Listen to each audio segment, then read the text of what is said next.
The weeks following the birth of a newborn baby should be a time of happiness, joy, and celebration. But unfortunately, for many new mothers, parents, and families, it can actually be quite a challenging and stressful time. In this video, I'd like to talk to the 5 main challenges that I see new families facing and explain a little bit about some of the things that I do to help prepare the families that I work with to mitigate against them. And perhaps some of these might be useful for you as well. The first challenge that often comes up is healing and recovering from birth. Now, whether you had a vaginal birth or a C-section belly birth, there's still going to be quite a lot of healing that may happen. You might find that you've got problems that come after that you experienced during pregnancy that are still there after the birth. Things like back pain, lack of core strength, instability in the pelvic joints, which can be quite painful and difficult to deal with, especially when you're trying to hold a baby as well. If you've had a vaginal birth, perhaps you might have had a tear or some stitches and a episiotomy. And perineal pain can be really very uncomfortable and very tender in those first few days or even weeks. And we need to be able to rest a lot in order for it to heal. A C-section birth, of course, is even a greater wound, and all through the different layers of muscle. And the C-section, as I often say, is the only major abdominal surgery that you'll have where somebody immediately hands you a baby and asks you to look after it 24/7, right? So all of these things involve a substantial amount of healing. You might have had some blood loss as well, which is very normal in birth, but occasionally we can have a little bit more than is normal, which can sometimes leave you with anemia and exhaustion. Often new mothers and parents underestimate the amount of healing that needs to be done postpartum and what is needed to facilitate that healing. Some of the things that I recommend are to have a postpartum or pelvic physiotherapist on speed dial, someone who deals specifically with the pelvic area and can make sure that you are healing optimally after the birth. So definitely book an appointment with somebody like that even before you give birth. Just go so you can have a check over afterwards. Make sure that they check your pelvic floor muscles are rehabilitated, your abdominal diastasis if you've had some separation in the abdominal area, and show you how to massage a C-section scar. Massage for scar tissue can be incredibly beneficial for the long-term healing of any tears or stitches or scar tissue following birth. So a postpartum or pelvic physiotherapist is definitely somebody that you need to bring on board following the birth of your baby.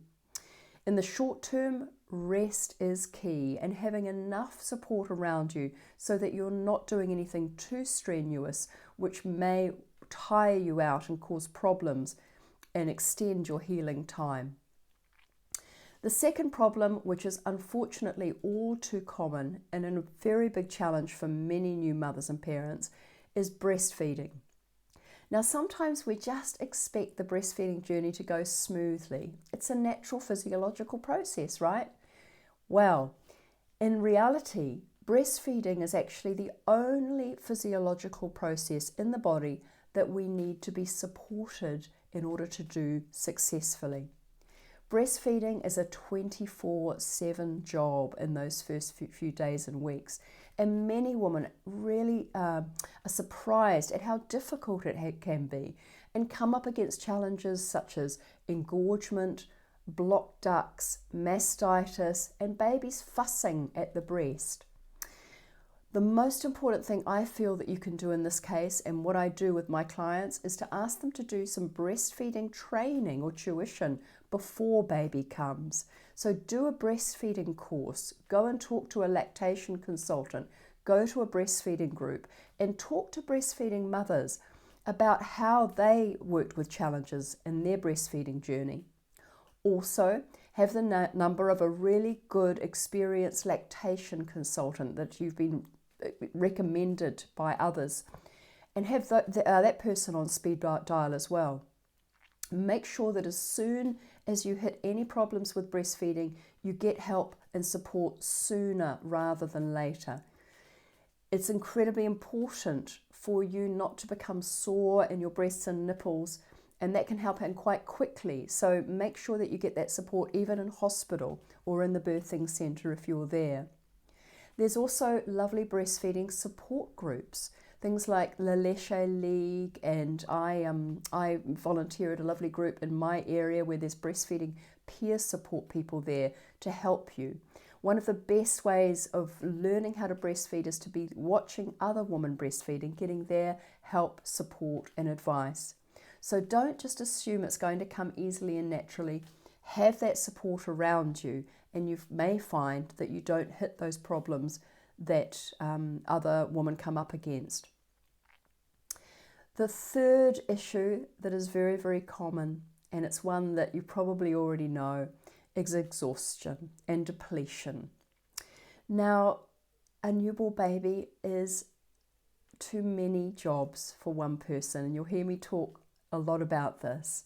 Newborn babies are evolutionarily designed to wake up all the way through the day and all the way through the night to be fed and to be comforted. This is for many reasons. They have tiny, tiny little tummies which need to be filled up on a regular basis. If they wake up, they need to call out to make sure that somebody is there, and that's for their safety.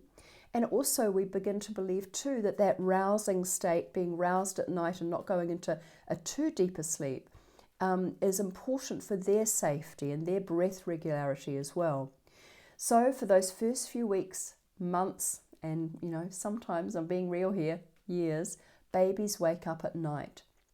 Now, obviously, they wake up a lot more in the early stages. They don't realize the difference between day and night until their melatonin starts to kick in, which is about between 3 and 6 months. But even then, they'll still be waking up to be fed.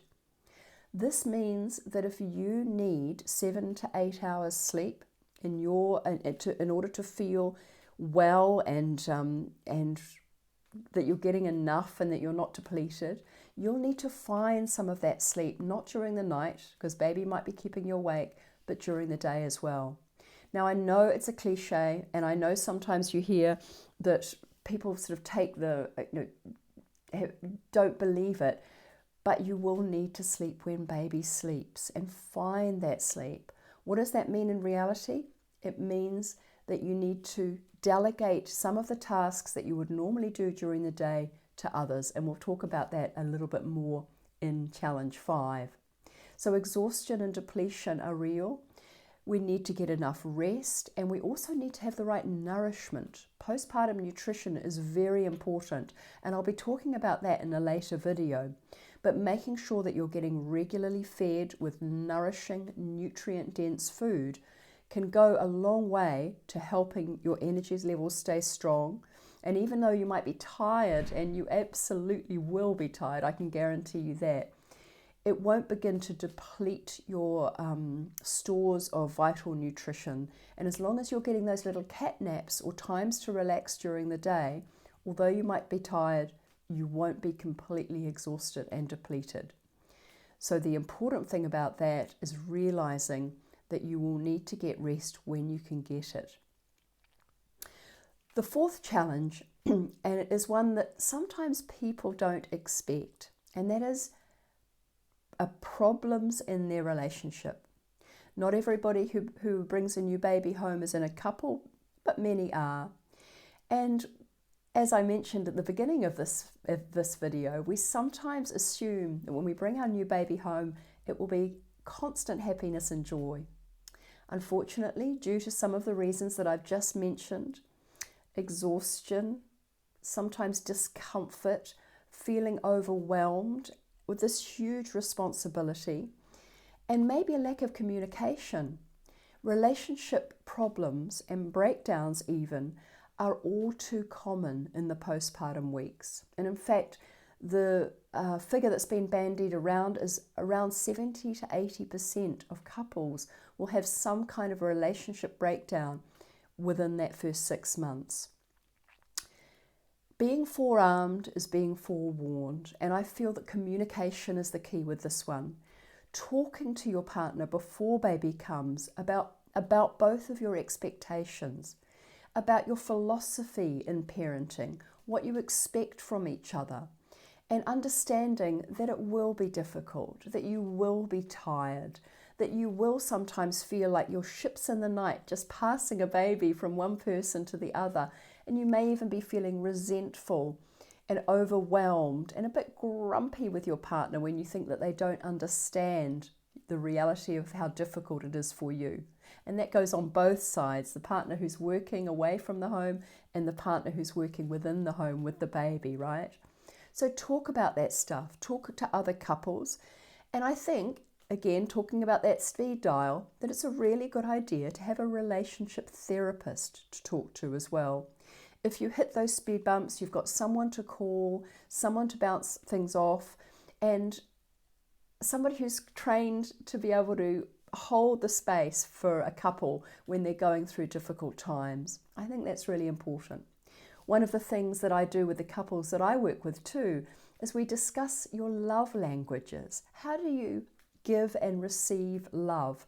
If you're not familiar with the 5 languages of love, Google it and do the little quiz there. Find out if your love languages are the same or different. And if they're different, know what your partner's love language is and let them know what yours is, so that you're better able to give and receive love in the way that the other person recognizes. And that can go a long way, I think, to keeping the relationship stable.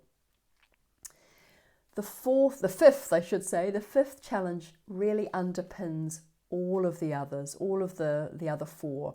And it's a challenge that I see often, but luckily not with the families I work with, because it's one of the most important things that we recognize and we work with. And that's a lack of support. One gorgeous new mama that I was working with, she said, I asked her one day, what would you say to other new mothers who are having babies? And she said to me, think about how much support you need and then double it, right? As I mentioned earlier in the video, having a new baby is far too many jobs for 1 or even 2 people. Babies are 24/7 and it takes a village to raise a baby. And I would argue that it also takes a village to raise a new mother or parent. It's so important that in order to be able to give your baby the 24/7 care that they need and they deserve, and also to care for yourself, that you have other people around to hold that space and to care for you. Think about who's in your village, your friends, your family, people that you can gather around and ask for help. Now, not all of us have a village. I happen to live in a village, but even when I lived in a village with a new baby, I didn't realize how much help I would need.